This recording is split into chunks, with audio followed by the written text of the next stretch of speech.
आपके जो कुछ प्रश्न हो तो आप पूछ सकते हो एक एक करके।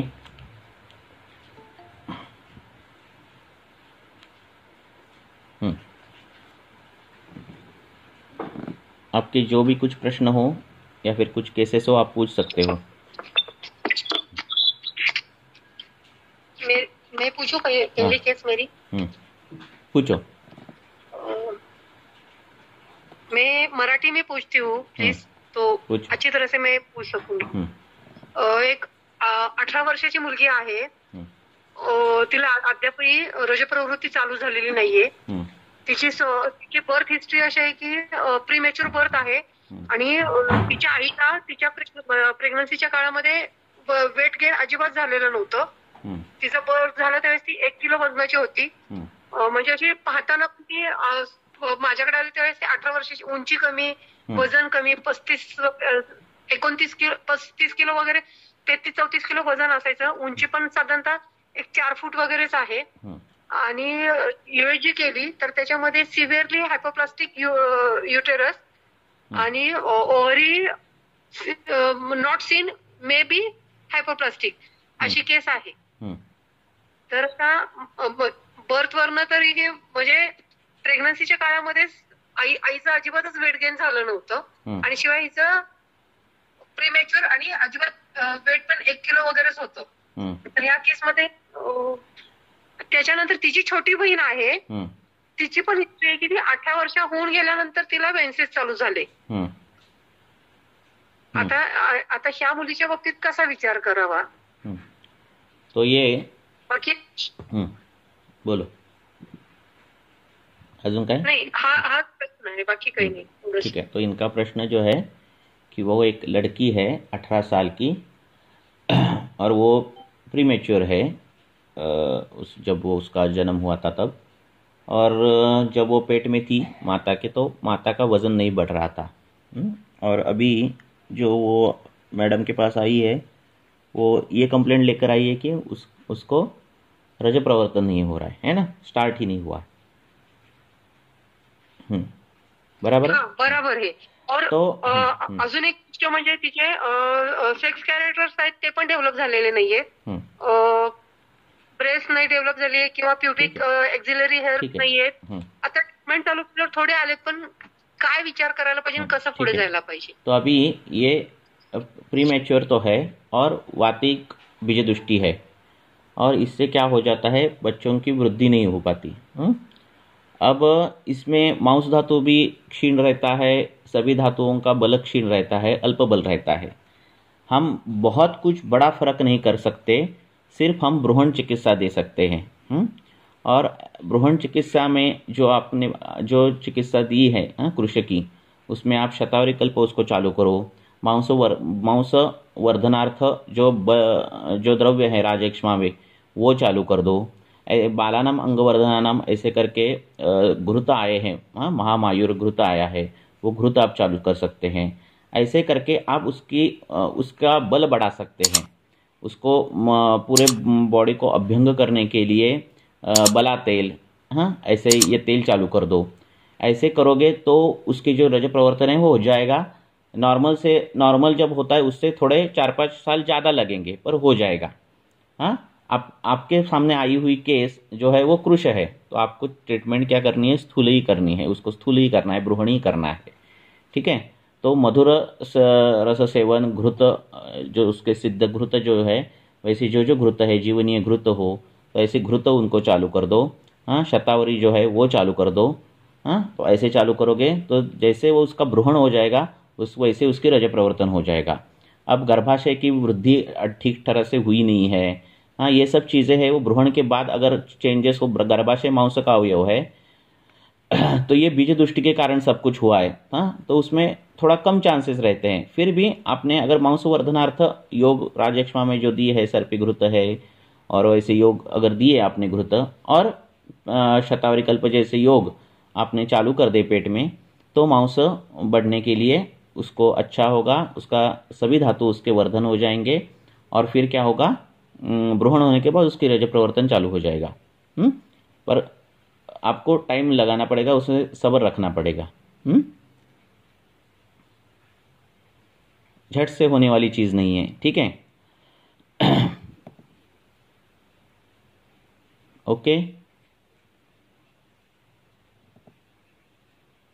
अगला क्वेश्चन कौन पूछने वाला है?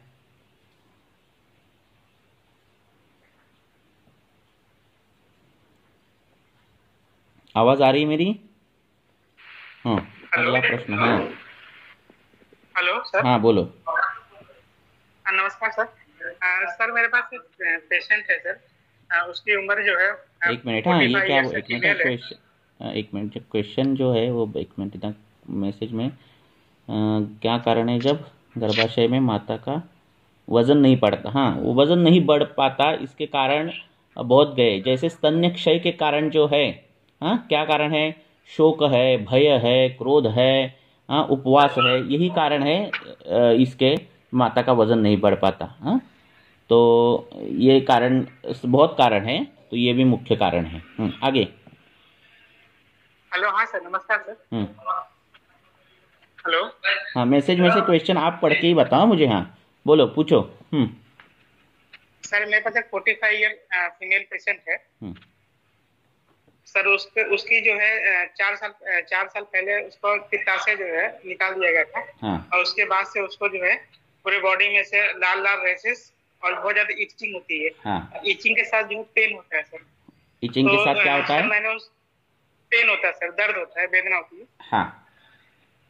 हाँ, तो सर मैंने इसको जो है ये पित्त करके डायग्नोस किया था। उसमें पित्त मैंने एक किया था। इचिंग होता है तो पिटिका उत्पन्न होती है क्या? हाँ सर, इचिंग होती है तो पित्त उत्पन्न होती है। और सर जब इचिंग होती है तो वेदना बहुत होती है सर। ठीक है। तो सर मैंने इसको जो है मैंने ये डायग्नोस किया था कि इसका पित्ताशय निकालने की वजह से पित्त का उष्ण तीक्ष्ण गुण जो है ज्यादा बॉडी के अंदर अब्जॉर्ब हो रहा है, उसकी वजह से इसको पित्त हो रहा है। तो मैंने इसको सर कामदुदा रस, सारिवादी टेबलेट और एक पित्तकम टेबलेट आता है सर एवियन फार्मा का, ये पित्तकम टेबलेट आता है सर। तो ये 3 मेडिसिन दिया था सर, लेकिन सर कोई रिलीफ नहीं हो रहा है। तो सर इसमें अप्रोच क्या होगा सर ये? अब ये क्या होता है, पित्ताशय निकाला है तो अब 2 घटनाएं घटती है। एक तो जो पचाने वाली क्षमता है वो थोड़ी कम हो गई, ठीक है, आहार की। और दूसरी चीज ये होती है कि वो आशय निर्हरण है तो वात वृद्धि होती है, ठीक है। अब ये व्यक्ति कृश है क्या, स्थूल है? कृश मध्यम सर है, मध्यम है। हाँ, तो उसका ये देखो कि क्या होता है। अब ये वात प्रकोप तो हो ही गया है और क्या हो गया है, पित्त भी निकाला गया है। अब इसका जो पचन है वो प्राकृत होगा ही नहीं, पहली बात। हाँ, तो एक तो क्या होगा कि जो आहार है उसको काफी टाइम लगेगा पचने के लिए, या फिर उसमें विदाह उत्पन्न हो जाएगा, विदग्धता आ जाएगी, क्योंकि वो ढंग से पचेगा नहीं। तो रोज थोड़ा थोड़ा आमोत्पत्ति होगी। अब ये आमोत्पत्ति रोज होती है और वो बढ़ा हुआ जो वात है वो आम को शाखा की ओर क्यों डाल रहा है, ये देखो। हाँ, अब ये कब डालेगा? जब वो नहाने से पहले कुछ खाना खाएगी, फिर बाद में नहाएगी, या फिर कुछ खाने के बाद वॉकिंग जाएगी, या फिर व्यायाम करेगी। हाँ, ऐसे कुछ घटनाएं होती है क्या कि कोष्ठ की शाखागत गति हो रही है। ये देखो। और अगर ऐसे कुछ हो रहा है तो वो हेतु बंद करो, ये सब बंद हो जाएगा बिना दवाई की। फिर भी नहीं हो रहा, ऐसा हो नहीं रहा, तो उसको विरेचन देना है। हाँ, और विरेचन देते समय वो घृत की भी मात्रा कम रखनी है, और जो विरेचन द्रव्य है ना उसकी भी मात्रा कम होगी। एक 8, 10, 7, 8 वेग आ गए तो भी बहुत है। तो हमें सिर्फ नहीं, सिर्फ रेचन नहीं देना है। सिर्फ रेचन होगा ना तो सिर्फ पेट में से काम होगा, हमें शाखा के दोष कोष्ठ में लाने हैं। और ये होने के बाद, शाखा के दोष कोष्ठ में हो जाने के बाद, वो सब उसका कम होने के बाद फिर आप नित्य रेचन उसको दे दो। अच्छा सर, ठीक है। फिर उसको नित्य वो सब डिसीज जाने के बाद, ताकि ये वापिस वैसे गति ना हो। और आहार विहार में ये देखो कि ऐसे क्या हो रहा है। वो व्यायाम से पहले कुछ खा रही है क्या, कि खाने के बाद वाहन प्रवास करती है क्या, खाने के बाद नहाती है क्या, कई लोग चाय पीने के बाद नहाते हैं, ऐसे कुछ होता है क्या? ये हेतु छोटे हैं पर वो गति बदल देते हैं, ठीक है। बहुत से लोग हैं कि चाय पीते और बाद में नहाते, उनको शीत पित्त आता है फिर नहाने के बाद। हाँ, ऐसे खुजली आने लगती है। हाँ, तो ऐसे हेतु जो है। हाँ, सर इस जो ये केस है, इसमें मैं ये जानना चाह रहा था और थोड़ा अपना विचार भी रखना चाह रहा था कि जैसे आपने भी अभी स्पष्ट किया कि शीत पित्त के लिए हमारा जो हेतु सेवन ठंडा गरम चाहिए, ठंडे से गरम, गरम से ठंडा चाहिए, ठीक है। लेकिन साथ में दो एसोसिएटेड व्याधियां और भी हैं, जैसे एक कोट है और एक उदर्द है। जो कोट होती है वो वर्षा ऋतु में ही पैदा होती है, क्योंकि वर्षा ऋतु में वात का प्रधान रहता है, और जो उदर्द रहती है वो हमेशा शीत ऋतु में ही रहती है। अब देखो क्या होता है, ये कोट है ना, आप बोल रहे हो, ऐसा नहीं है। कोट जो है क्षुद्र रोग ऐसे उसको टीका में दिया है, और ये कोट एक 7 से 8 व्याधियों में आया है। ग्रंथ में 7 से 8 व्याधियों में आया है। वहाँ कृमि में भी कोट आया है। हाँ, कोई भी चीज नहीं है, कोई भी हेतु नहीं है, पर कोट उत्पन्न होता है। हाँ, ये कृमियों का लक्षण में भी आया है। हाँ, बोलो। उसको डायग्नोज करने के लिए, जैसे कि हमारा अगर हर साल शीत ऋतु में ही ऐसा हो रहा है, हाँ ऐसा हो रहा है, तो ये चीज है। हाँ, हाँ, तो ये कोट की तरफ ले जाता है। और अगर शीत ऋतु में से नहीं होता, सो कंटिन्यूअस होता है। हाँ, तो कंटिन्यूअस जब थोड़ा सा मौसम हर साल अगर वर्षा ऋतु में हो रहा है तो कोट होता है, हर साल शीत ऋतु में होता है तो उदर्द है, ऐसा नहीं। उसका कैसा है सर कि जो है जब उसको थोड़ा सा ऋतु सौम्य हो जाती है ना, कि सर यूपी की पेशेंट है सर, मैं यूपी से बोल रहा हूँ, बनारस से। तो सर जब मौसम थोड़ा ठंडा हो जाता है ना, जैसे बादल वगैरह घिर जाते हैं, या फिर जो है ठंडी ऋतु आ जाती है, तो सर उसका जो सिम्टम ये थोड़ा सबसाइड हो जाता है सर। एकदम सबसाइड नहीं होता है, लेकिन थोड़ा सबसाइड हो जाता है। जब एसी में चली जाती है तो भी उसका सबसाइड हो जाता है सर। ठीक है, तो आपको मैंने जो बोला है, हाँ, उस प्रकार से चिकित्सा करो। हाँ, हेतु पर ध्यान दो।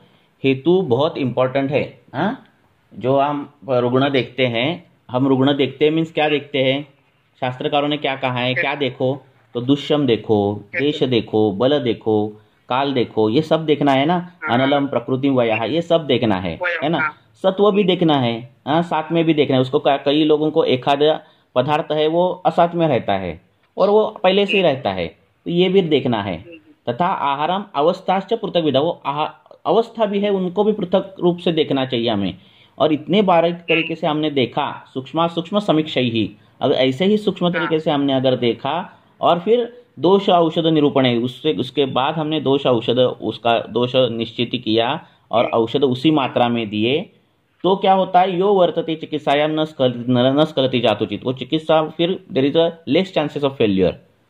तो इतना देखना है। कभी कभी क्या होता है कि गुरु व्याधि रहता है, तो एक श्लोक है कि ततो अल्पम अल्पम वीर्यम व गुरु व्याधि प्रयोजितम, व्याधि बलवान है, हाँ, पर कभी कभार चिकित्सा में से शमन मात्रा में देते हैं, और फिर वो क्या संप्राप्ति क्या है, एक गाड़ी है, ठीक है, एक गाड़ी है जो पूर्व रूप लक्षण ऐसे चलती आगे जाती है। हमारी चिकित्सा को क्या करना है, जैसे पुलिस चोर की गाड़ी को ओवरटेक करते हुए आगे रुकाते ना गाड़ी, पुलिसमैन, वैसे ही रुकानी है, वैसी संप्राप्ति भंग करनी है हमारी गाड़ी, और उससे भी और भी नहीं जानी चाहिए, ठीक है। व्याधि छोटी है और चिकित्सा बहुत बड़ी दे रहे हैं, और फिर हमारी गाड़ी आगे गई, फिर चोर भी भाग रहा है, हम भी भाग रहे हैं, ऐसे नहीं होना है, ठीक है। तो सिर्फ ओवरटेक करके हमें संप्राप्ति भंग करना है। तो इसीलिए हमें बल भी देखना है। अल्प बल रुग्ण में छोटी व्याधि भी बलवान लगती है, और जो बलवान रुग्ण है उसमें छोटी व्याधि भी, उसमें बड़ी व्याधि भी छोटी लगती है। तो इसीलिए हमें वो रुग्ण का बल भी देखना है। ये भी देखो, और फिर कम से कम सभी दवाई मत दो। हमें क्या हुआ है कि बाबा पित्ताशय गया है, ऐसा अवयव गया है जो पित्त निर्मित कर रहा है, उष्ण गुण का पदार्थ निर्मित कर रहा है, वो गया है। हाँ, और गया क्या है, आशय गया है, तो वातवृद्धि हुई है। हाँ, अब जो अन्न का पचन करने का जो काम है वो थोड़ा गया है, इसका मतलब आम निर्मित होगा ही होगा, आम निर्मित होगी। अब ये आम, विदाहत्व, ये सब जो उष्ण गुण है वो फेंकने, बाहर कौन फेंक रहा है, त्वचा पर वात फेंक रहा है, तो वो वहां क्यों जा रहा है, कोष्ठ से शाखा गति हो रही है उसकी। तो क्यों हो रही है, फिर कोष्ठ से शाखा गति का श्लोक है, वो देखो। तो हाँ, तो इससे क्या, इसमें से क्या हो रहा है वो देखो हेतु में, और ऐसा कुछ हो रहा है तो उसके विपरीत को शाखा से कोष्ठ गति कर दो उसकी, ठीक है। और फिर होने के बाद फिर उसका वापस आम होने वाला ही है, गॉल ब्लैडर निकालने, ये इसका बाइल स्टोन के ऑपरेशन होने के बाद, या फिर ऐसे आशय निकालने के बाद क्या होता है, फिर आमोवात, ऐसे व्याधि होते हैं, जिसमें आम महत्वपूर्ण रोल प्ले करता है और ये बार बार आम होता है। तो ऐसे में फिर बाद में आम पाचन, नित्य आम पाचन अल्प मात्रा में ये चालू करना ही करना है। ठीक है, आम पाचन दे दो, आम पाचक कोई भी। शुंठी सिर्फ क्लियर होने के बाद सिर्फ बाद में शुंठी दी, और रेचन अगर नहीं हो रहा तो नित्य रेचन ऐसा दिया तो भी चलेगा। हाँ, पर पहले कोष्ठ शाखा से कोष्ठगति करो उनकी। सर ऐसे सर कुछ पेशेंट होते हैं तो उसमें जो है ना बहुत ज्यादा ये ढकार हो जाती है सर, बेल्चिंग बहुत ज्यादा होता है। हाँ, मतलब जिसका पित्ताशय निकाल दिया गया है, आते हैं ना। हाँ, तो उसमें भी सर वही वात प्रकोप का हाँ, वही होता है। ये उदान स्थान की प्रदृष्टि हो जाती है और फिर उसको अनुलोमन करना, यही काम रहता है हमारा। कभी कभी आमाशय का वात के लक्षण दिखते हैं, छर्दी दिखता है, आरोचक दिखता है, ये लक्षण दिखते हैं। फिर षडधरण चूर्ण दिया तो भी उनको नित्य षडधरण चूर्ण दिया तो भी वो कम रहता है उनका। उनके जो लक्षण है, हाँ, आमाशय वात के लक्षण दिखते हैं कभी कभार, हाँ, कि छर्दी रहता है, जो लक्षण दिए हो, तो उसमें षडधरण चूर्ण नित्य दिया तो भी वो लक्षण सबसाइड रहते हैं। तो ये है सर। साउथ इंडिया में सर एक सबेवा करके है, आपने सुना होगा सर? क्या? Science based evidence. South India में सर एक डॉक्टर राजकुमार हैं और उनके वाइफ हैं सर, उन्होंने सबेवा करके डेवलप किया, science based evidence based Ayurveda. आप जानते हैं सर। उन्होंने इसका अप्रोच, मैंने उनका 1-2 सीएमई किया था स्किन का, तो उन्होंने क्या बताया था कि अगर ऐसे पेशेंट आते हैं कोट पिटका वाले, उसमें सबसे पहले आपको ईएसआर और सीआरपी करवाना है। मान लीजिए अगर ईएसआर देखो, हर एक का जो व्यू है संहिता ट्रीटमेंट का देना वो अलग अलग है। ठीक है, हमारे आप मुझे भी मत फॉलो करो या फिर किसी को भी मत फॉलो करो, आप ग्रंथ को फॉलो करो, तब जाके कुछ आप में फेल्योर नहीं आएगा। मैं बोल रहा हूँ इसीलिए देना, ये गलत बात है। कोई भी हो, ग्रंथ से बड़ा नहीं है। ठीक है, अगर आपको कोट लग रहा है, उदर्द लग रहा है, तो उदर्द देखो कहाँ कहाँ आता है, तो आप देखोगे अरे बाप रे उदर्द यहाँ भी आ गया है। ऐसे कितने तो आपको व्याधि दिखेंगे। ठीक है ना, ज्वर में भी पहला अरे ज्वर में है, पित्त जो ज्वर में है, छर्दी होने के बाद कोट आता है, है ना। फिर उसमें क्या है, ज्वर से लेकर अब उधर तक आप तो कोट दिखने मिलेगा। फिर कोट की टीका देखोगे कहाँ तो वहां शुद्ध रोग बताया, कहीं नहीं तो शोध बताया टीका में डल्लन में। ठीक है ना, तो आप जो ऐसे ऊपर ऊपर मत करो सब कुछ, हाँ, ऐसे जाओ थ्रू, और ग्रंथ में जैसे जैसे दिया है वो फॉलो करो।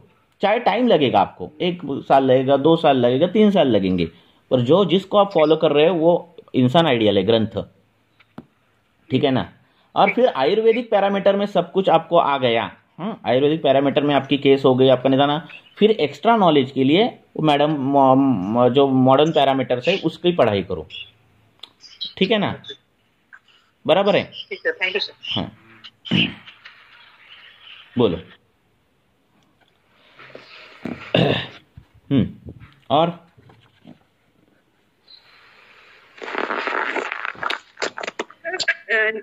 आप बहुत लोगों ने मैसेज में केसेस डाली हैं, आप जितना ओरल बोल सकते हो तो मुझे अच्छा लगेगा, क्योंकि मैं पढ़ना, हाँ बोलो, पढ़ने के लिए बहुत टाइम जाएगा। सर पैरेलल केस जो अभी डॉक्टर साहब डिस्कस कर रहे थे, उसी के पैरेलल केस मेरे पास भी है। उस लेडी पेशेंट को नहाने के बाद खुजली होनी शुरू हो जाती है। हाँ, होती है ना, वही होता है, देखेंगे वही होता है। वो नहाने से बाद पहले चाय पीना, पानी पीना, ये सब चीजें अगर कर रही हो तो बंद करो। हाँ, कर रही हो जी सर। वो क्या करती है, जैसे 2 बजे ड्यूटी से वापस आती है तो तुरंत नहाने घुसती है। नहीं होता ना, ऐसा नहीं करना रहता है। तो ये ऐसा नहीं करना रहता है। शास्त्र में वर्णन किया है कि धूप में आने के बाद नहाना नहीं है। कितने बहुत से नियम है ना नहाने के। हाँ, तो उस प्रकार के करना चाहिए उनको। हाँ, ऐसे नहीं नहाना, उनको बोलना पूरा अभी रात को खाना खाया, वो पूर्ण जीर्ण हो गया, फिर जीर्ण होने के बाद वो दंत धावन ये सब करने के बाद, व्यायाम आदि सब करने के बाद फिर नहाना है। ठीक है ना? ठीक है सर। अगर पेट में आम हो, पेट में कुछ हो, हाँ, और आप ऐसा कर रहे हो तो गति जाती है। ठीक है, तो उनको पाचन करो पहले, हाँ, और फिर उनको बोलो नहाना नहीं है ऐसे। हाँ, धूप में आने के बाद या फिर झट से गरम कुछ करने के बाद धूप से, ऐसा एक श्लोक ही है वाग्भट में, मुझे अभी उसकी लाइन नहीं याद है, पर वो ऐसा नहीं नहाना है। वो कुष्ठ का कारण बताया है। जी। और जो जिसने केस लिखे वो डायरेक्ट पूछो।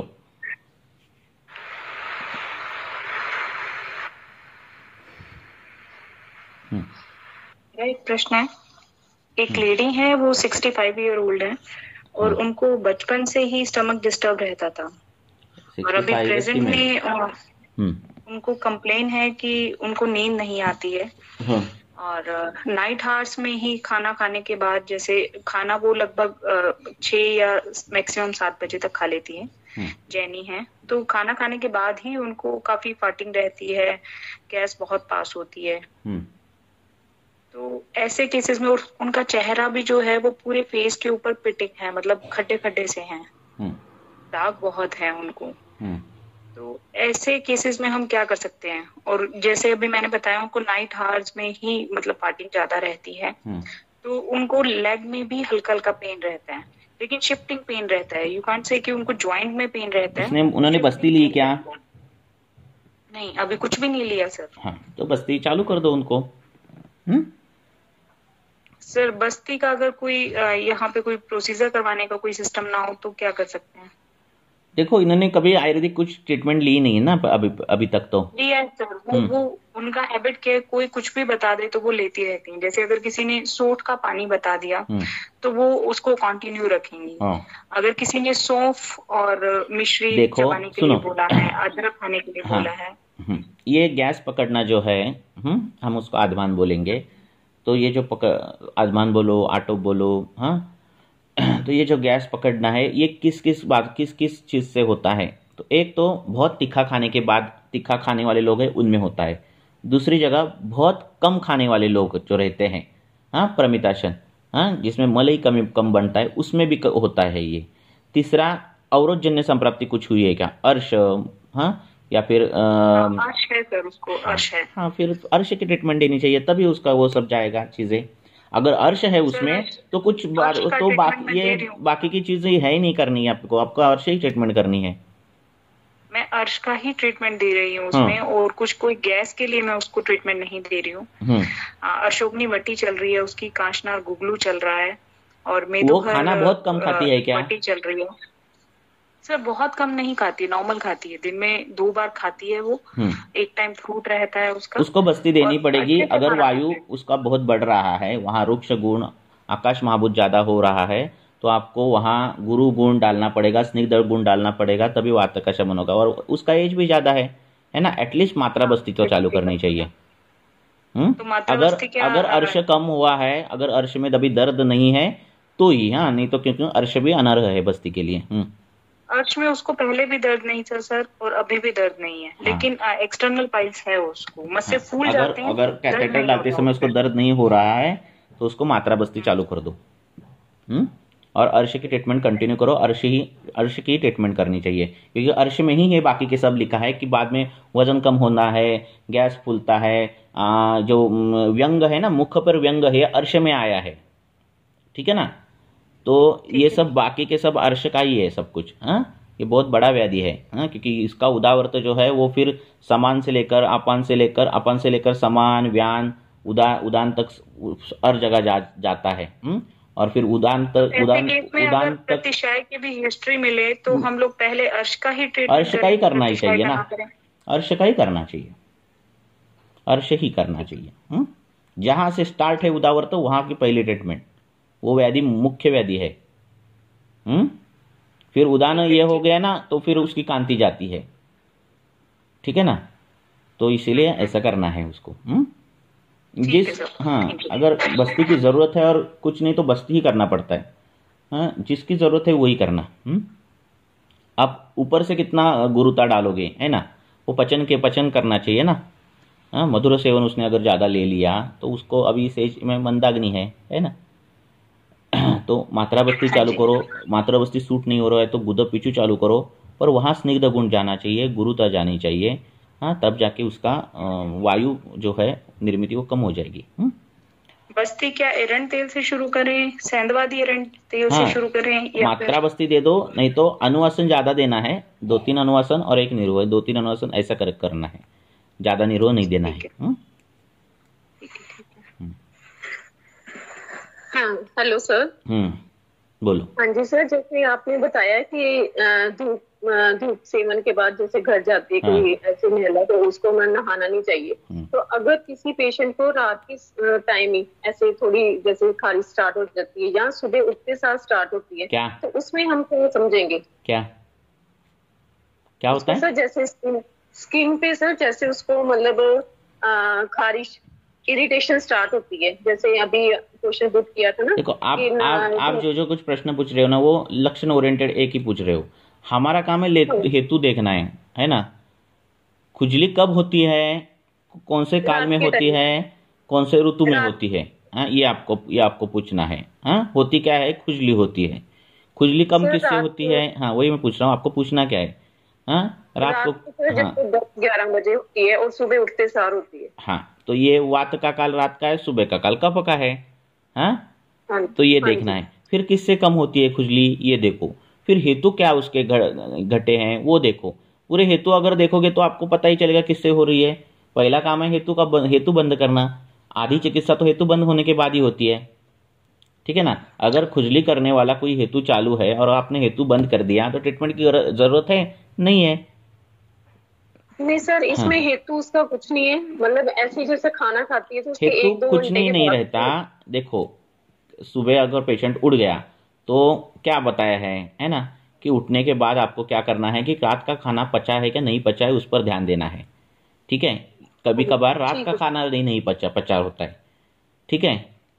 फिर मल प्रवर्तन जाने के बाद नहीं अगर हो गया तो फिर एक मुहूर्त सोना है, फिर मल प्रवर्तन सुबह करना है। कई लोग 11-12 बजे करते हैं, तो वहां से हेतु चालू होते हैं। फिर दंत धावन से हेतु चालू होता है, फिर उषपान से हेतु चालू होता है। कई बार लोग एक ग्लास पानी पीते हैं सुबह सुबह, तो ये कंडू का कारण है, बराबर है ना। ठीक है सर। तो ये भी देखो। आप एलोपैथी के अनुसार नहीं है तो देखना। एलोपैथी के अनुसार मीन्स कैसा कि डाइजेस्ट हो रहा है क्या, ओके। मल प्रवृत्ति होनी है क्या, ओके। मूत्र प्रवृत्ति हो रही है क्या, ओके। ऐसे नहीं करना है हमें। मल प्रवृत्ति कब कितनी बार हो रही है, कैसा मल रहता है, ये सब मल का स्वरूप विरूप सब पूछना है, ठीक है। ठीक है सर। ऐसा ये सब कर देखो। आयुर्वेद के अनुसार सब कुछ देखो।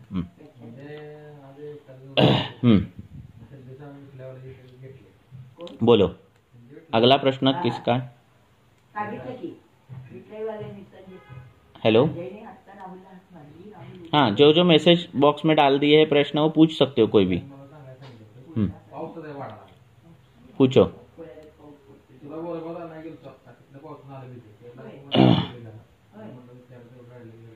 हाँ जी सर, एक केस मैंने डाला था आज ही। उसमें 44 इयर्स ओल्ड एक मेल पेशेंट है। 44 मेल इयर्स ओल्ड पेशेंट है। एक मिनिट। मम्मी जरा दरवाजा बंद कर ग। मम्मी जरा दरवाजा बंद कर, आवाज जातोय। बोलो। 44 इयर्स मेल है। हाँ जी सर। तो सर उसको ना 2 बारी सुबह वो मल प्रवृत्ति होती है। एक बारी मतलब उसको जैसे पहले बिल्कुल नॉर्मल स्टूल पास नहीं होता, थोड़ा सेमी होता है। दूसरी बारी वो जाता ही जाता है, तो उसको उस टाइम भी मतलब सेमी मतलब थोड़ा लूज नहीं आता है।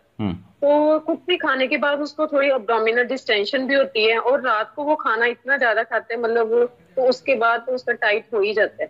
तो 2 टाइम्स वो मील लेता है सारा दिन। उसको जैसे थोड़ा सा 3-4 घंटे बाद खाने के बाद उसको अटोप सा होता है, जैसे पेट में गुड़गुड़ सी होती है। तो जैसे मैंने मतलब इस बात से मुझे जैसे लग रहा है कि हिस्ट्री लेने से कि उसको सर वात का प्रकोप है, अपान वायु की दृष्टि है। आपने उसको हेतु बंद करने बोले? हाँ जी सर, उसको मैंने मतलब बोला है डाइट का खाना कम खाना बोला है, प्रॉपर सर टाइम पे। उसका ना ब्रेकफास्ट है वो रात को खाना कम खाना बोला है क्या आपने उसको? हाँ जी सर, कम बोल रहा है उसको। वो कम खा रहा है क्या, वो पालन कर रहा है? सर स्टार्ट ही किया है, 3-4 दिन नहीं हुए मैंने। तो हेतु बंद करो, उनको दिनचर्या फॉलो करने बोलो। अध्यशन है, ज्यादा खाना है, ऐसा कुछ है तो ये सब हो सकता है। फिर भी आपको एक आइडिया देता हूँ। पहले तो बात है कि पेशेंट ने पहले फॉलो करना चाहिए जो नियम है। नहीं मेरा नहीं जमेगा, आप सिर्फ दवाई दो, ऐसे करोगे तो आप मत दो दवाई। क्योंकि इसमें क्या होगा, आपका यश कीर्ति हानि हो जाएगी। मैडम ने दवाई दी थी, फर्क नहीं पड़ा, ऐसे नेक्स्ट टू डोर वो बोलता है, ठीक है। वो ऐसे नहीं बोलता कि मैंने पथ्य पालन नहीं किया, वो क्या बोलता है कि मैडम ने दवाई दी थी वो ठीक हुआ नहीं। इसीलिए ऐसे पेशेंट को कभी दवाई नहीं देना जो पालन नहीं कर रहा है आपके वर्ड को। पहली बात। दूसरी बात, उधर के जो रुग्ण रहते हैं जिसमें ऐसा अग्निमांद्य रहता है, जिसमें ये सब चीज़ें रहती है, तो इनमें क्या करो, आप दवाई तो दो युक्ति प्रमाण से जो कुछ आपको लग रहा है। एक पॉइंट रहता है कि पानी पीना। रुग्ण जो पानी पीता है दिन भर, उस पर कभी हमारा ध्यान नहीं रहता। खाने में ध्यान रहता है, हम खाने की चीज़ें बोलते हैं, पथ्य बोलते हैं, खाना कब खाना वो बोलते हैं, पर पानी के बारे में हम कुछ वो नहीं बोलते। और वो पानी पीता है ठंडा पानी। अब ये ठंडा पानी जो है वो अभिसंधि रहता है और गुरु रहता है। तो अभिसंधि और गुरु ये दो हेतु रेगुलर रहती है उसके खाने में। तो उस पानी को आपको लघु करना है और अनभिसंधि करना है और औषधि सिद्ध करना है। तो उसके लिए क्या करना, बड़ा बर्तन में पानी लेना और उसमें शुंठी डालना और ये शुंठी सिद्ध जल उसको रेगुलरली पीने बोलना। अब इसका फायदा क्या होता है पेशेंट में, उसका आम जो निर्मित रोज होने वाली है वो रुक जाती है। मल प्रवर्तन जो स्टूल है वो जो पतला रहता है, कभी भी आता है, ये जो चीज़ें हैं वो रुक जाती है। और अग्निमांद्य की उत्पन्न जो संप्राप्तियां हैं वो इससे कवर हो जाती है शुंठी सिद्ध जल से। बाकी बड़े मीन्स इसमें कभी कभार पेशेंट ठीक हो जाते हैं, क्योंकि वो जो ग्लास भर पानी पिएगा, 1 ग्लास पानी पिएगा, वो शुंठी सिद्ध जल रहेगा जब भी दिन भर। तो नित्य उसका अग्निवर्धन होता है, नित्य उसका ग्राही होता है और नित्य आम पाचन होता है उसका। और फिर मल प्रवर्तन अच्छा होने लगता है। धीरे धीरे बाद में तो बहुत कम मल जाता है। खाना खाता है 2 टाइम पर मल थोड़ा सा जाता है, पेट फूलता नहीं, पेट में हल्का महसूस होता है। इतना फायदा होता है इससे। तो उधर के जो रुग्ण है उनको ये चालू ऐसे करो। सिर्फ जिसमें तीखा, सिर्फ ऐसे रुग्ण है जिनमें बहुत दाह है पेट में, है ना, उरोदाह है, इनमें सिर्फ मत करो, बाकी के इसमें कर सकते हो। ठीक है। सर एक वो ना 10-11 साल से ना पेंटाप्रोजोल ले रहे हैं डेली। हाँ, तो छर्दी का विदारण भी रहता है। पेंटाप्रोजोल जो है वो रसो स्रोतोदुष्टि करता है। आप पेंटाप्रोजोल के ड्रग ये देखोगे फार्मेकोलॉजी, तो उसमें एडवर्स रिएक्शन कभी भी देखो, और एडवर्स रिएक्शन में जो ये लिखा रहता है कि पेंटाप्रोजोल, कि इससे गैस्ट्रिक अपसेट हो जाएगा, इससे ये हो जाएगा, वो हो जाएगा, तो उसके वो लक्षण अगर आपने देखोगे तो हर मॉडर्न की जो दवाई है वो एक श्रोतोदुष्टि करती है। ठीक है। हाँ, तो पेंटाप्रोजोल जो है वो यकृतोदुष्टि और रसो श्रोतोदुष्टि करती है। हाँ, ये बात ये आगे की पढ़ाई है, पर आप ऐसे भी करते जाओ कि हम जो आयुर्वेदिक मॉडर्न के पर्सपेक्टिव में देखते हैं, मॉडर्न आप आयुर्वेदिक के पर्सपेक्टिव में देखते जाओ। इस आपके सामने अगर कोई दवाई आ गई तो ये क्या करेगी, ये दवाई मेरे कौन से स्रोत पे कार्य करेगी, ये दवाई मेरे कौन से धातु को खराब करेगी, क्या करेगी क्या। हाँ, इसका आयुर्वेदिक इंटरप्रिटेशन में आपके पास रहना चाहिए ना। ठीक है। तो ये कैसे निकालना, तो वो दवाई ज़्यादा टाइम लेने के बाद क्या करती है, ये फार्मेकोलॉजी में लिखा रहता है। तो वो सब लक्षण कंपेयर करके आपको पता चल जाता है कि ये कौन से स्रोत दृष्टि करेगी। ये एक इंटरेस्टिंग स्टडी आप कर सकते हो। क्योंकि आपके पास रुग्ण जो आते हैं ना अभी, तो ये क्या प्योरली हेतु लेकर नहीं आएंगे। हाँ, वो क्या करके आएंगे, एक बड़ी फाइल लेकर आएंगे और उसमें से जो हाईएस्ट डॉक्टर्स रहते हैं MCH, उन्होंने दी हुई दवाइयाँ वो आपके सामने देंगे। अब होगा क्या, वो एंटी हाइपरटेंसिव ड्रग ले रही है और आप नाड़ी परीक्षण कर रहे हो, वो एंटी डिप्रेसेंट ड्रग ले रहे हैं और आप कोई परीक्षण कर रहे हो, तो वो होगा ही नहीं ना परीक्षण ढंग से, क्योंकि एक गोली है जो उसका सब कुछ बिगाड़ रही है, अलग कर रही है। तो आपको जो प्रेजेंटेशन मिल रहा है वो फॉल्स प्रेजेंटेशन मिल रहा है। सच है। हाँ जी। हाँ, तो आपको वो दवाई का इंटरप्रिटेशन आयुर्वेदिक में बिठाना पड़ेगा। अगर वो नित्य पेंटाप्रोजोल ले रही है तो उसकी कौन सी स्रोतोदृष्टि हो गई होगी, कौन से वेग का धारण हो गया होगा, उसकी संप्राप्ति कैसे गई होगी, कौन से धातु से लेकर कौन से धातु तक गई होगी, ये आपके एक क्या मानते हैं रफ आइडिया आपके दिमाग में रहनी चाहिए। ठीक है। क्योंकि अभी ये क्या है, काल की जरूरी है। अभी ऐसे हेतु शास्त्र में वर्णित हेतु आएंगे, ऐसे नहीं है। हाँ, आधुनिक शास्त्र की दवाइयाँ खाने के बाद होने वाले व्याधि, हाँ, उसके मीन्स वो हेतु ऐसे आपके पास आएंगे, तो आपके पास वो इंटरप्रिटेशन होना चाहिए। आप क्या बोलोगे, हाँ ठीक है, एंटी हाइपरटेंसिव ले रहे हैं ना, ठीक है, चलने दो, ये मेरी भी ले लो दवाई, ऐसे हम वर्क करेंगे, पर ये ऐसा कैसे होगा, ऐसे नहीं ना हो सकता। वो दवाई क्या काम करेगी, वो दवाई अपने तुम्हारे, वो दवाई अगर एक आमतौर पर ऐसा अगर हमने एक उदाहरण लिया कि एक दवाई वो खा रहा है और वो रक्त वो स्रोतदुष्टि कर रहा है, वो कर रही है दवाई, ठीक है, और आप रक्त प्रसादक की ट्रीटमेंट दे रहे हो, रक्त प्रसादन होने वाली, तो वो होगा क्या, नहीं होगा। आप क्या बोलोगे, नहीं ठीक है चल रही ना, एक ही गोली खा रहे हो ना, चलने दो, और आप यहाँ से लिख कर ले रहे हो आयुर्वेदिक दवाई, तो होगा ही नहीं कुछ। तो उसका इंटरप्रिटेशन हमारे इसमें चाहिए। बहुत सारे अभी के सिम्टम्स ये ड्रग इंड्यूस सिम्टम्स है, ड्रग इंड्यूस सिम्टम्स है, वो जानना चाहिए हमें। अभी ये काल की क्या है, काल की जरूरत है। तो सर फिर इसको स्टॉप करवा दूं? स्टॉप करवा दूं ना सर, फिर इसको क्या बंद करवा दूं ना सर, पेंटाप्राजोल? हाँ, बंद करनी है, धीरे धीरे बंद करनी है, पादे क्रमात।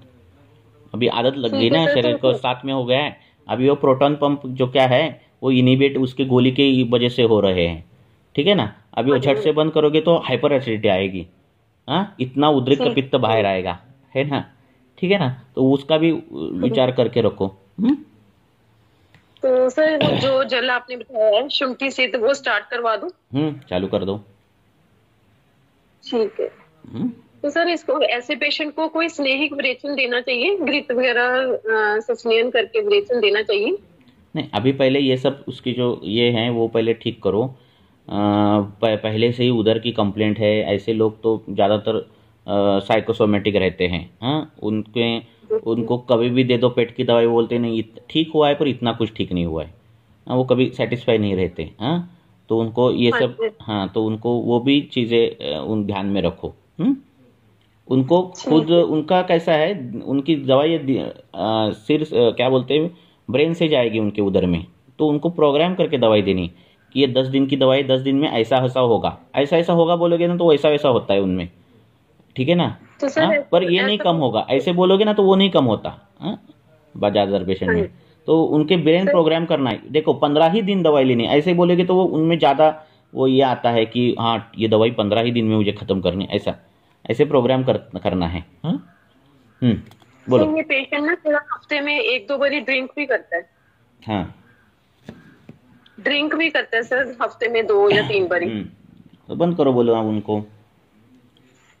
ठीक है सर, ठीक है, थैंक यू। ड्रिंक करने वाले रुग्ण को ऐसे उधर परीक्षण करना, यकृत पे हाथ डालना और बोलना अरे बाप रे बहुत बढ़ गया है, अभी और ज्यादा पियोगे तो फिर हिपैटिक कोमा में भी जाओगे, ऐसे डराना है। डरा कर, आपके डराने से अगर किसी का भला हो रहा है तो भला करो ना। हाँ जी, ठीक है। फैटी लीवर भी है सर इसको। ओके, ठीक है sir, thank you. Okay, hello sir, नमस्कार। नमस्कार, बोलो। सर एक पेशेंट है, मेल पेशेंट है, 30-32 साल उम्र है। एक मिनट, मेल पेशेंट है क्या फीमेल? मेल है, उम्र 32 साल। ओके, हाँ सर हुआ क्या कि 1-1.5 साल पहले उसको पैर में चोट लगा। क्या हुआ? उसको लेफ्ट नी में चोट आया, ट्रॉमा। लेफ्ट किस में? नी जॉइंट में। ओके। चोट आने के बाद से सर वहाँ पर स्वेलिंग शुरू हो गया जब, और स्वेलिंग बढ़ते चला गया ऊपर तक, थाई तक, और अभी उसको डिटेक्ट हो गया है एमआरआई में ऑस्टियोसार्कोमा। ओके। और वो कीमो भी ले रहा है। कीमो का बहुत ज्यादा ड्रॉबैक है, तो इसलिए वो चाह रहा है कि मेरे पास आया है। तो उसको स्वेलिंग है, पेन है, और जो डिटेक्ट है वो ऑस्टियोसार्कोमा है। मेटास्टैटिक इवैल्यूएशन भी दिखा रहा है उसमें। देखो अभी ये केस जो है वो ऐसे डिस्कस करने वाली केस नहीं है, क्योंकि ये सामने चाहिए। अब इसमें गाइडलाइन दे रहा हूँ कि जब भी ऐसे कैंसर के पेशेंट, उसका वीडियो बनाया, उसके नी का वीडियो बनाया हूँ। क्या बनाया? वीडियो लिया हूँ उसका, फोटो वीडियो। हाँ ठीक है ना। तो अभी क्या करना है, ये ऐसे कैंसर के जो पेशेंट रहते हैं उनमें दोष दुष्य समूर्छना बहुत बड़ी रहती है। पहली बात। सुन। फिर आपको क्या देखना है, कैंसर जहाँ हुआ है वो स्थान किस धातु का है, हाँ, उस धातुओं को बल बढ़ाने वाली चिकित्सा, रसायन थेरेपी, रसायन चिकित्सा। अभी अस्थि धातु को है तो अस्थि धातु का रसायन क्या है, आम्लकी, हाँ, तो आम्लकी चालू करना है, हाँ, आम्लकी चालू करना है। दूसरी बात, उनके जो सभी धातु है उनकी बल बढ़ाने के लिए एक रसायन चालू करना है और ये आम्लकी, ये चालू करना है। और तीसरी बात, लक्षण के अनुसार उनका दोष प्रकोप कौन सा ज़्यादा है उस पर ट्रीटमेंट देनी है। हर ऋतु में उनका चयपूर्वक प्रकोप जो कुछ होगा उस पर ध्यान देकर उनको, उनके जो उस पेशेंट के तीन ही दोष जो है वो साम्यावस्था में लाने की जो जिम्मेदारी है वो हमारी रहती है। ये पेशेंट में ऐसा नहीं है कि हाँ ये कि योग मैंने बता दिया आप उसको सालों साल चला रहे हो, ऐसा नहीं होगा, ठीक है। बीच में कीमो का इतना बड़ा रोल रहता है और ये विषाक्तता है, बराबर है, और इससे बहुत क्षय हुआ रहता है और धातुपाक हुआ रहता है। तो इन पेशेंट में शोधन नहीं, फिर शमन चिकित्सा से, मृदु औषध से उसका बल कैसे बढ़ाया जाए उस पर ध्यान रखो, हाँ। सुवर्णकल्प है, अगर ऑथेंटिक आपको मिला तो यूज़ करना है, हाँ। अभ्रक भस्म है, आपको ऑथेंटिक मिला तो यूज़ करना है, नहीं तो जो काष्ठ औषधि है उनका यूज़ करो और ये चालू करो, ठीक है। तो एक नहीं दवाई, हाँ, बहुत सी दवाई है, पर आपको हमारे पास अभी केस सामने चाहिए, अभी रिसेंट अभी क्या है उसका। तो कैंसर का जो रोल है उस पर ये करने के लिए विषग्न दवाई भी चालू करनी पड़ती है। चंदन, शिरीष, उशीर, हाँ, मीन्स जो 4 है, हाँ, उनको उनकी जो मात्रा है वो चालू कर दो, हाँ, तो विषाक्तता जो है वो कम होती जाएगी और ऐसे करके ये केसेस जो है वो सॉल्व कर सकते हैं हम। सर इसमें जैसे अमलकी के साथ में एक रसायन जैसे बसंत मालती वगैरह ऐड कर सकते हैं, स्वर्ण बसंत मालती का। हाँ, रसायन तो चाहिए ना कैंसर के पेशेंट को, रसायन तो चाहिए। आपको जो व्याधि दिखती है ना उस व्याधि में जो जो दवाइयाँ हैं उसमें जो रसायन औषधि है वो निकालते जाओ, ठीक है ना, हाँ, जो श्रेष्ठ है रसायन औषधि, तो आपको कुछ रसायन औषधि मिल जाएंगी, तो वैसे वैसे उस व्याधि में प्रयोग करते जाओ। सर एक और केस है। बोलो। सर एक डायबिटिक पेशेंट है, इंसुलिन डिपेंडेंट डायबिटीज है 15-20 सालों से, और उसको डायबिटिक फुट हो गया है, गैंग्रीन हो गया है, और उसमें ब्लड सर्कुलेशन नहीं होने की वजह से उसके पैर में वीकनेस रहता है, सेंसेशन नहीं रहता है, और उसका क्रिएटिनाइन यूरिया बढ़ा हुआ है, उससे किडनी का फंक्शन भी ऊपर हो गया है उसकी वजह से। तो ये जो ये होता है सेंसेशन चले गए, व्रण होता है, तो उसमें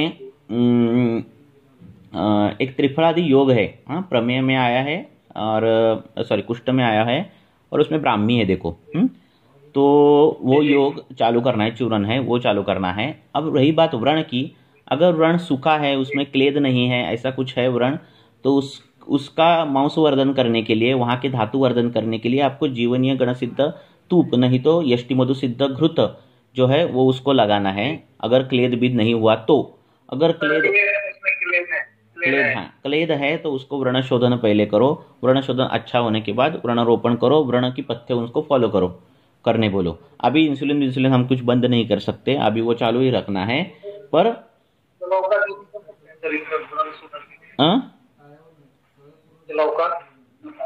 नहीं, व्रण शोधन करो ना उसका।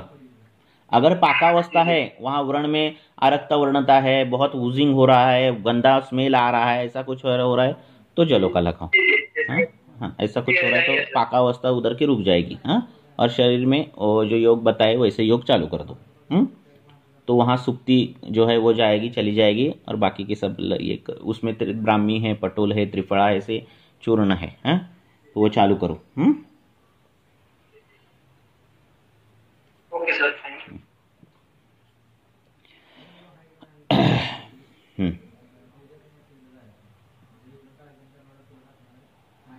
सर मुझे भी एक केस डिस्कस करनी थी। बोलो। फीमेल पेशेंट है, 28 इयर्स ओल्ड है, मैरिड लाइफ 7 इयर्स है, और प्राइमरी इनफर्टिलिटी का केस है सर। उसका menstrual history scanty menses but regular है, और यूएसजी रिपोर्ट में कैल्सिफाइड एंडोमेट्रियम बताया है, may be due to Asherman syndrome और granulomatous disease of endometrium. Calcified endometrium बोला है जी सर। बहुत ठीक है। और तो मैंने स्टार्टिंग में दीपन पाचन किया, उसके बाद योग बस्ती क्रम किया है। तो ये जो है सुनो, अब ये जो है मांस धातु का काम है धारण करना। मांस धातु में पृथ्वी महाभूत भी रहता है, जैसे अस्थि धातु में रहता है, पर मांस धातु में वो कम रहता है और आप महाभूत भी रहता है। ठीक है, जो अस्थि में नहीं रहता। अब अस्थि की रचना और मांस की रचना महाभूतों के अगर द्वारा देखी जाए तो उसमें पृथ्वी महाभूत का कम तरतमत्व है। ठीक है, अस्थि में जो पृथ्वी महाभूत है वो ज्यादा है। ठीक है, और इसलिए वो धारण करती है अस्थि। इसका मतलब ऐसे नहीं मांस धारण नहीं करता, मांस का भी काम धारण है। तो वो उस दूसरे एंगल से है। अब ये मांस धातु को अस्थि धातु का स्वरूप कब आएगा? हेलो हेलो, हाँ, कब आएगा? तो अस्थि धातु में जो आप तत्व है वो उड़ जाएगा, आप तत्व कम हो जाएगा। फिर वो उसका आप तत्व कम उड़ जाएगा। कब उड़ जाएगा? एक तो वो उस वात वृद्धि अगर हो गई तो उड़ जाएगा, नहीं तो तीक्ष्ण उष्ण गुण से उड़ सकता है वो। ठीक है, तो ये क्यों हो रहा है ये देखो। और ऐसा हो रहा है तो आपको वहाँ पीछू धारण देना चाहिए, योनि पीछू, और तिक्तक्षीर बस्ती जैसे ये है वैसे तिक्तक्षीर बस्ती घृत डाल के वो देने चाहिए, तब ये सब संप्राप्ति भंग हो जाएगा। मांस अस्थि धातु का मांस धातु में विमार्गमन, ऐसे आप उसका निदान कर सकते हो। और वात की चिकित्सा, मीन्स अस्थि धातु की चिकित्सा और मांस धातु की चिकित्सा, ये दोनों चालू कर दो। फिर वात की चिकित्सा आपको जो कुछ आपके लक्षण देखो उनमें क्या है। अर्श था क्या, ग्रहणी थी क्या, वेगावरोध था क्या, ये सब देखो, कुछ तो होगा कि ये सब हुआ है। और ये सब हेतु अगर होंगे तो वो बंद करो और ऐसी चिकित्सा करो। मांस धातु में अस्थि धातु का विमार्गमन। जी सर। सर इसमें लेखन करना रहेगा या पोषण करना रहेगा? नहीं, आप कितना लेखन करोगे ना, कैल्सिफिकेशन कितना लेखन करोगे, जितने तक आप करते हो, बाद में फिर जो नॉर्मल टिश्यू है वो भी कैल्सिफाइड होने लगती है। ठीक है, वात प्रकोप के कारण। आपको क्या है वहाँ योग बस्ती क्रम में लेखन बस्ती निरूह का त्रिफला वगैरह और सहचर तेल और प्लस 5 ml ऐसा किया है। आपको वहाँ मृदुता लानी है उसके गर्भाशय में। जी सर। लेखन ये ट्रीटमेंट मांस की है। जब मांस बढ़ता है, मांस वृद्धि की है। जब मांस बढ़ता है, या मांस बढ़ा नहीं है, या मांस कन्वर्जन हुआ है। ठीक है, किसमें? अस्थि धातु में, बराबर है। अगर उसमें मांसार्बुद है तो वो लेखन विखन ठीक है। अगर मांस बड़ा है, मांसार्बुद है, कुछ गांठ है, कुछ है, तो वो मांस वृद्धि की जो लक्षण है वो है, अगर तो लेखन ठीक है। ठीक है, बराबर है ना? जी सर। तो वहाँ मृदुता कैसे लानी वो देखो। मृदु गुण लाना तो वो घृत से ला सकते हो, तेल से ला सकते हो, तो वो करो। सर मैंने एशरमन सिंड्रोम के बारे में पढ़ा, तो उसमें ना इंट्रायूटेराइन एडहेजेंस बताया है। तो एडहेजन है, इसके लिए मैंने लेखन कर क्या होता है, अगर मॉडर्न के सिंड्रोम आप पढ़ते जाओगे तो बहुत और सिंड्रोम आने वाले हैं, और पूरा लाइफ आप पढ़ते रहोगे तो भी कवर नहीं कर पाओगे सिंड्रोम्स। ठीक है, क्योंकि बहुत अननोन अभी और सिंड्रोम आने वाले हैं। आप क्या देखो, आयुर्वेद के हिसाब से देखो कि अगर ये अर्बुद हो रहे तो किस कारण हो रहे? वात के कारण हो रहे। अर्बुद की चिकित्सा क्या है? विरेचन है। तो आपकी ट्रीटमेंट ऐसी जानी चाहिए। ठीक है, अगर अर्बुद है तो, बराबर है ना? मॉडर्न का ज्यादा पढ़ोगे तो फिर वही पढ़ते जाओगे, फिर आपकी जो थिंकिंग वही होती जाएगी। बराबर है? जी सर जी। तो वो चालू कर दो उसको।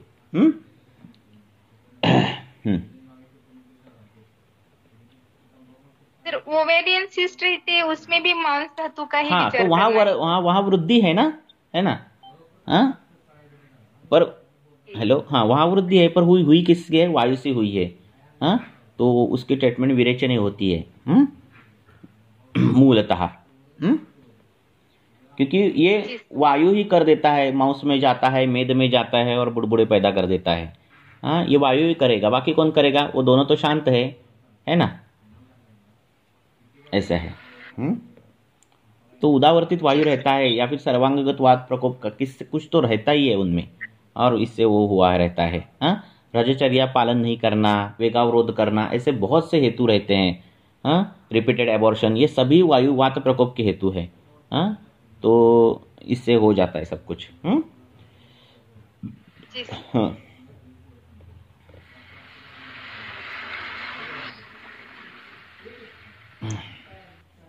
और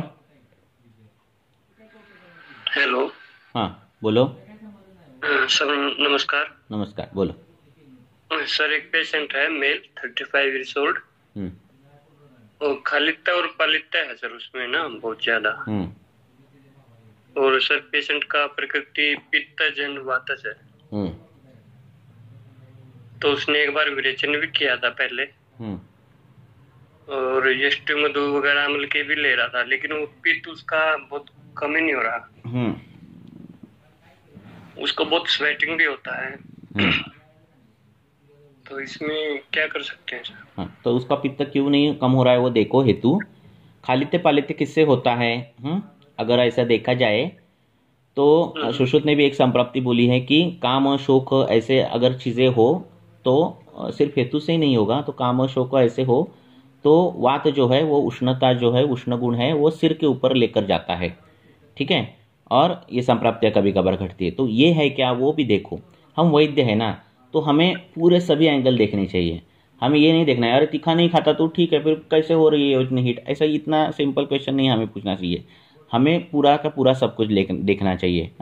तो वो देखो। हाँ सर, किडनी स्टोन भी है दोनों किडनी में ना। हाँ, किडनी स्टोन भी है उनमें। तो ये सब उदावर्तित संप्राप्ति है। उसकी उष्णता वायु ऊपर की ओर लेकर जा रहा है, वो देखो क्यों लेकर जा रहा है। किडनी स्टोन क्या क्यों हो रहा है, कब से हो रहा है वो देखो। वेगावरोध है तो उसकी बस्तियां बिस्तियां चालू करो, विरेचन करो, वायु को अनुलोमित करो।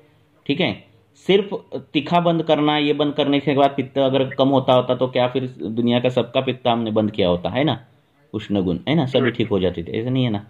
तो वो करो। और फिर खालित्य पालित्य के लिए आप जो ऑयल तो लगाते हो, नस्य का उपयोग करो, नस्य का उपयोग करो। बाद में उसके बाल निकाल कर सिरोलेप, उसके भी अच्छे रिजल्ट मिलते हैं। तो वो लेपन चालू कर दो। ये भी सब चीज़ें पर हेतु ढंग से निकालने चाहिए। और ये चाहिए, ये हमारा केस डिस्कशन हमने इसलिए लिखा है कि हम गाइड कर सके। हम ट्रीटमेंट नहीं दे सकते इतने, क्योंकि इतने कम समय में आप पूरे के पूरे मुझे हेतु बताओगे और मैं पूरे के पूरे हेतु जानकर ट्रीटमेंट, ऐसे हो ही नहीं सकेगा। ठीक है, क्योंकि पेशेंट आपके पास आया है। आपने केस हिस्ट्री ली है, वो हिस्ट्री आप मुझे बता रहे हो, ये तो बहुत 3-4 फिल्टर हो गए बीच में, है ना।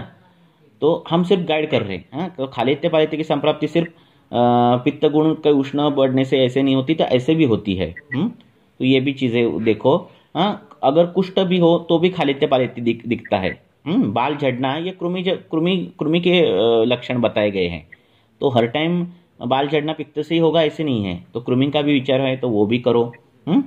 ये देखो, पर स्वेदाधिक्य है, ये सब है, इसका मतलब वो तीक्ष्ण उष्ण कुछ खाने में है, नहीं तो उसके मन में क्रोध, ये सब चीजें हैं। काम क्रोध। तो ये काम क्रोध की कई चीजें वो बताते भी नहीं पेशेंट। और ये मानसिक हेतु है। मानसिक हेतु शारीरिक में कब, अरे सुबह अगर आपको पैर को लगा, सुबह अगर आपको पैर को लगा तो शाम तक आप चिड़चिड़े हो जाते होते हो ना। इतना फर्क पड़ता है शारीरिक और मानसिक में। टाइम नहीं लगता शारीरिक व्याधि मानसिक होने में। ठीक है ना। तो अगर वो रोज क्रोध कर रहा है और बाल ऊपर के झड़ रहे हैं तो ये क्या बड़ी बात नहीं है। ठीक है ना। तो ये भी सब चीजें आपको देखनी पड़ेगी। नशे में सर अणु तेल दे सकते ना। देखो, देने के लिए क्या, आप बला तेल दे सकते हो, षडबिंदु तेल दे सकते हो, बहुत देने के लिए सब दे सकते हो। ये क्या, ये नहीं है। हमें चिकित्सा स्थान तो पूरा ओपन है, आप कोई भी दे सकते हो। हेतु क्या हुए है वो देखो। ठीक है, वो चिड़चिड़ा है और ऐसा कुछ हो रहा है तो ब्राह्मी तेल का नस्य दे दो। ठीक है, या फिर दुर्वाघृत का नस्य दे दो। और फिर मन का जो रोल है वो भी उनको बोल दो कि आप अगर ऐसा ऐसा आपका व्यवहार होगा तो बाल झड़ेंगे ही। अनुवंशिकता हो तो भी बाल झड़ेंगे, उसमें हम कुछ ज्यादा कर नहीं सकते। ठीक है, वो भी फैक्टर है। अगर पिताजी के बाल 35 एज में चल रहे हैं, गंजे हो गए पिताजी, और बच्चा अभी कुछ अभ्यंग नहीं कर रहा है, और जो मैंने पित्त प्रकोप के जो कारण बताए वो सब हो रहे हैं, तो उसके तो 30 में उबाल जाएंगे। ठीक है ना, अनुवंशिक का फैक्टर है। पर उसने अगर खान पान अच्छा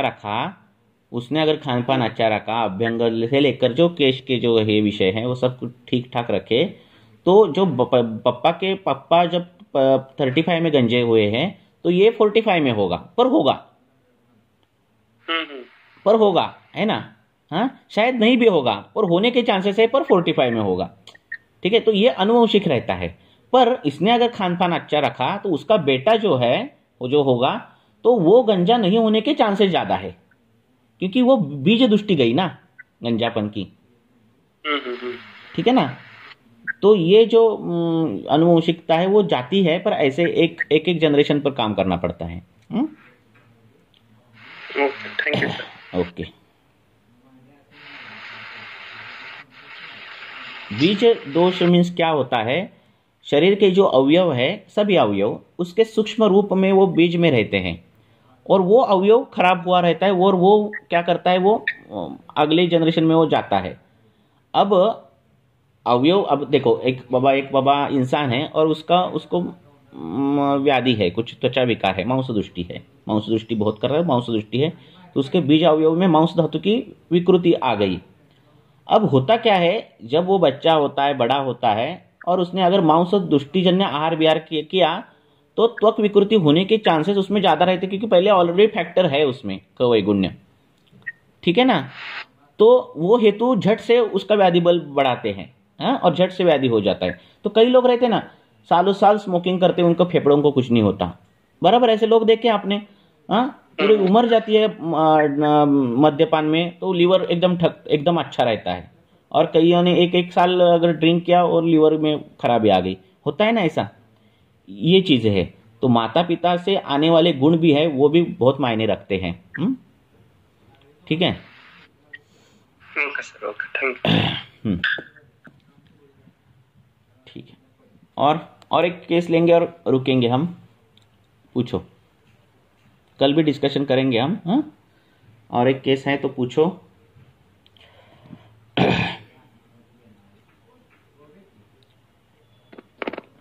पूछो, मैंने कुछ मैसेज पढ़े नहीं है, पर पूछो, किसी ने कुछ भेजा है तो।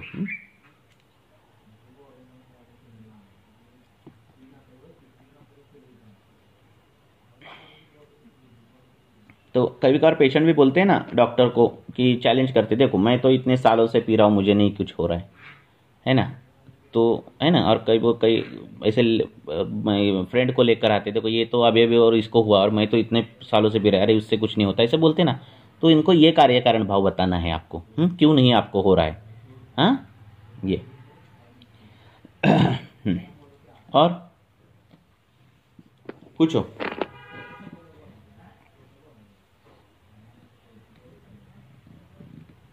हेलो,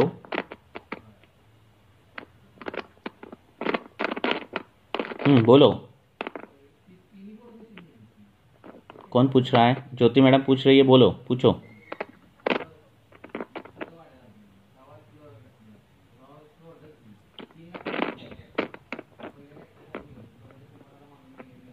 कोई क्वेश्चन रह गया है क्या